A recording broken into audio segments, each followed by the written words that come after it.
ما تنكسر أبدا. يعطي بكل الرضا طيب المعنى.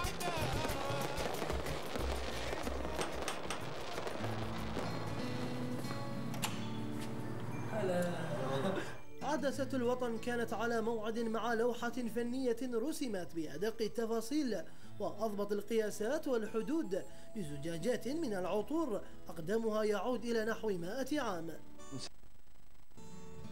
جت عندي الفكرة، يعني شفت الأهل من يستخدمون زجاج العطور يرمونها، فقلت يعني حرام، يعني لها شكل معين ولها جمال فني وذوق، يعني المفروض نحتفظ بها.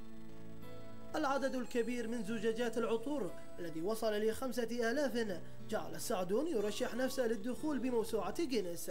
قدمت طلب حق جينيس ومنتظر يعني، وأتمنى أن ما في أحد هناك يعني سابقني في هذا الهواية، وأتمنى أدخل يعني سواء لي شخصي النفسي أو الكويت. يعني أنا أحب أيضا اسم الكويت يدخل ضمن هذا الكتاب العالمي اللي كل الناس قاعد تسابق عليه.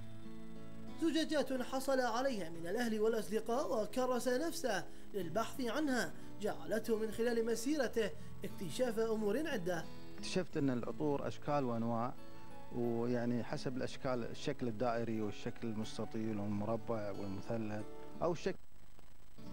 فلاحظت أن الشكل الدائري الأسطواني هو أكثر الأشكال اللي يعني متوفرة، تقريبا أكثر من 50% أو 60% من الأشكال موجودة في الشكل الدائري. هذه الهواية التي أبدع فيها الفلكي عادل السعدون يدور بفكره الآن خطوة أخرى، وهي رسم صورة سمو أمير البلاد أيضا بنفس الطريقة.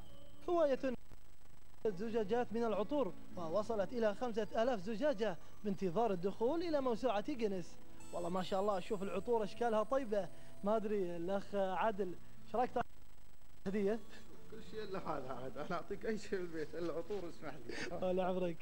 رائد الشمري من منزل فلكي عادل السعدون. وبهذه العطور نكون قد وصلنا وإليكم تذكير بأهم ما جاء فيها.